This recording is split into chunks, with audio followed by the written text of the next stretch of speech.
भारत को आजाद हुए 80 साल हो रहे हैं। हम 15 अगस्त को इंडिपेंडेंस डे मना रहे हैं, लेकिन साथ ही यहां पर एक नया पहलू भी जुड़ रहा है।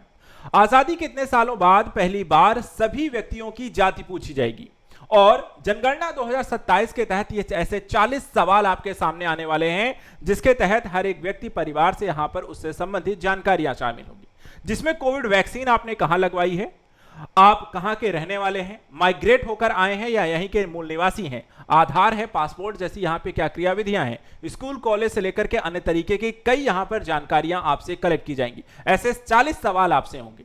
इसके अलावा देखा जाए तो इस साल की जो जनगणना है वो डिजिटल जनगणना होगी। 2011 से 2027 के मध्य क्या कुछ बदल गया है और इतिहास से लेकर के वर्तमान तक जनगणना में यहां पर देखा जाए इस साल क्या कुछ खास है, चलिए आइए समझते हैं।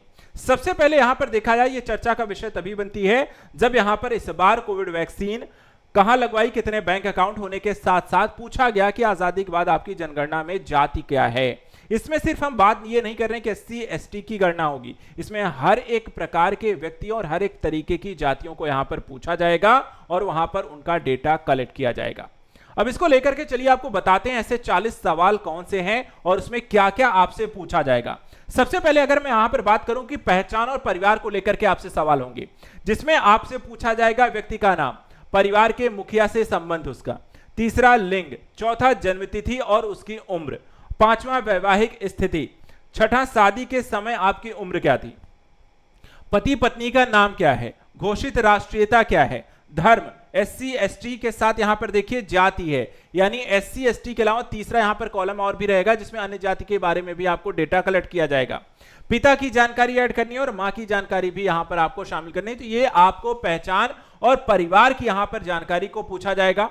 दूसरा यहां पर देखा जाए जो आपसे डेटा कलेक्ट किया जाएगा उसमें एक श्रेणी आपको बनाई गई है जो शिक्षा और भाषा को लेकर के है, जिसमें दिव्यांग, मातृभाषा या दूसरी भाषाएं कौन सी जानते हैं, साक्षरता और डिजिटल साक्षरता को लेकर के कितनी जानकारी है, शैक्षणिक संस्थान में नई पढ़ाई को लेकर की स्थिति आपकी क्या है, कहां से आपने पढ़ाई की है, और उच्चतम शैक्षणिक योग्यता आपकी क्या रही है और किस विषय से रही, किस स्ट्रीम से आपने पढ़ाई की है, साइंस साइड रहेंगे इसमें या कॉमर्स रहा है या फिर आर्ट रहा है।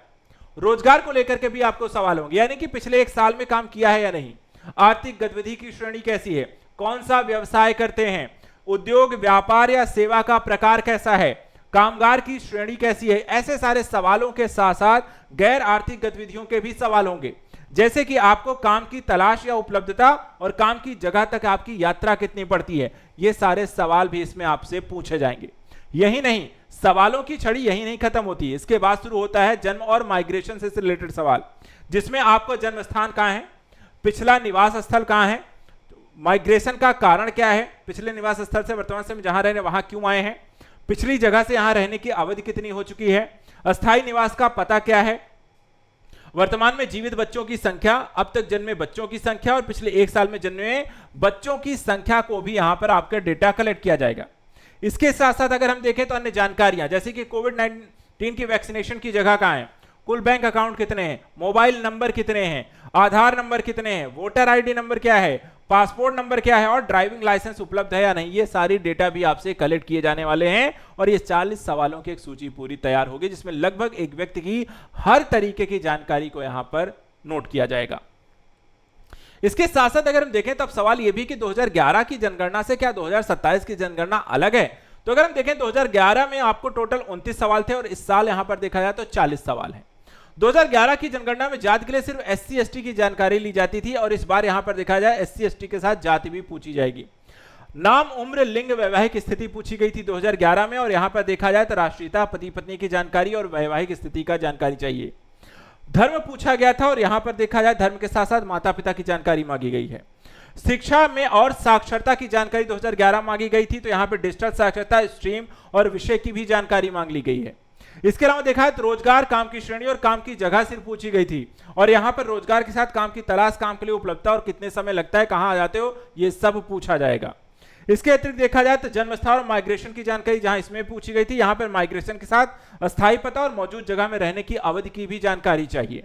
इसके अतिरिक्त यहां पे देखिए बच्चों से जुड़े सवाल यहां पर भी थे और यहां पर भी बच्चों से जुड़े सवालों के साथ साथ मौजूदा शादी और बच्चों की संख्या तक की यहां पर जानकारी चाहिए। इसके अतिरिक्त Aadhaar, voter ID, bank account, covid vaccine जैसे यहां पर सवाल नहीं थे। इस बार यहां पर आपको ये सारे जानकारी, passport, driving licence, voter ID, हर तरीके की जानकारी चाहिए और फॉर्म पेपर आधारित था। और इस बार देखा जाए तो आपसे ये डिजिटल जनगणना यहां पर होगी, सारा कुछ आपसे पूछा जाएगा।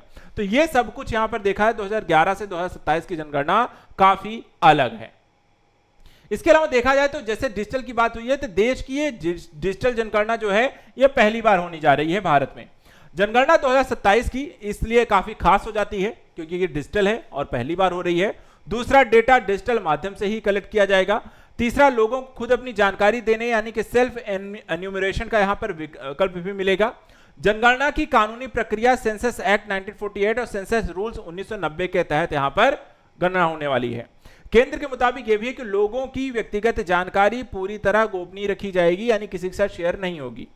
सेंसस एक्ट की धारा 15 के तहत इसे सार्वजनिक नहीं किया जा सकता है और आरटीआई के तहत इसे नहीं दिया जाएगा। इसके अलावा किसी कोर्ट में सबूत के तौर पर भी इस्तेमाल इसे नहीं किया जा सकता। और जनगणना पहले 2021 में होने वाली थी, लेकिन कोरोना महामारी के कारण यह गणना नहीं हो पाई थी और ये कितना समय यहां पर लग चुका है। बात करते हैं कि जनगणना 2027 कैसे यहां पर होने वाली है। तो देखा जाए तो फेज 1 के तहत घरों की गिनती हो रही है, ठीक है। ये आपको देखा है तो अप्रैल से सितंबर 2026 तक यहां पर चल रहा है। इसमें घर, मकान, परिवारों की जानकारी जुटाई जा रही है। घर की स्थिति, सुविधाएं, परिवार के पास मौजूदा संपत्तियों की जानकारी जुटाई जा रही है। और इस फेज के तहत पहले 15 दिन में सेल्फ एन्यूमरेशन की सुविधा भी यहां पर दी गई थी और उसको यहां पर पूरा कर लीजिए। इसके अलावा दूसरा जो फेज होगा, इसमें घर घर जाकर जानकारी कलेक्ट की जाएगी, जिसमें जनगणना कर्मी घर घर जाकर हर व्यक्ति की उम्र, धर्म, शिक्षा, रोजगार, हर व्यक्ति की जानकारी को कलेक्ट करेगा। पहली बार सभी समुदायों की जाति की गिनती होगी और साथ ही लद्दाख, जम्मू कश्मीर, हिमाचल प्रदेश, उत्तराखंड में फेज सितंबर 2026 में यहां पर हो चुका है। तो उसके बारे में आपको देखा है, तो यहां तक मतलब आपको कंप्लीट कर लिया जाएगा। जनगणना के लिए सरकार ने 11,718 करोड़ का बजट भी रखा हुआ है। देखा जाए तो इस बजट को यहां पर केंद्र सरकार के द्वारा बजट को यहां पर मंजूरी दी गई है और पूरे देश में केंद्र के समन्वय से राज्य और केंद्र शासित प्रदेशों की सरकारों के साथ क्रियान्वयन करके इस जनगणना को पूरा किया जाएगा। इसके अलावा अगर इतिहास में अगर हम बात करें तो अंग्रेजों ने यहां पर जनगणना की शुरुआत कराई थी। कहते हैं कि 1881 में प्रदेश में पहली बार जनगणना अंग्रेजों ने कराई थी। सबसे पहले 1872 में हुई थी, फिर 1881 से दशकीय आधार पर यह चालू हो गया था। 1881 से 1931 तक इसमें जातियों की गिनती होती रही है और 1931 में तक यहां पर यह चलता रहा। उसके बाद 1941 में जातिगत जनगणना हुई, लेकिन इसके आंकड़े को सार्वजनिक नहीं किया गया। उसके पश्चात देखा जाए तो आजाद भारत के संविधान निर्माताओं का निर्णय, जिसमें आपको नेहरू, पटेल, अंबेडकर, मौलाना आजाद थे, उन्हें जातिगत जनगणना नहीं कराने और उसके समाज में विभाजनकारी बताया और उसके बाद यहां पर जातिगत जनगणना को कराना बंद कर दिया। आजादी के बाद 1951 में पहली जनगणना हुई, लेकिन इसमें सभी जातियों के बजाय सिर्फ एससी और एसटी जातियों की गणना की गई और जनगणना में एससी एसटी इसलिए कराई गई क्योंकि उन्हें आरक्षण देने का संवैधानिक प्रावधान किया गया था। लेकिन अब यहां पर फाइनल एक बार फिर से सरकार शुरू करने जा रही है। आजादी के बाद पहली बार देखा जाए तो सभी व्यक्तियों की जाति की पूछने इसको लेकर के। तो आप भी यहां पर इसको लेकर के क्या कहेंगे? क्या जातिगत जनगणना होनी चाहिए, रेगुलर बेसिस पे होने चाहिए, उस आधार पे यहाँ पे सभी लोगों के हिसाब से यहाँ पर डेटा तैयार होना चाहिए।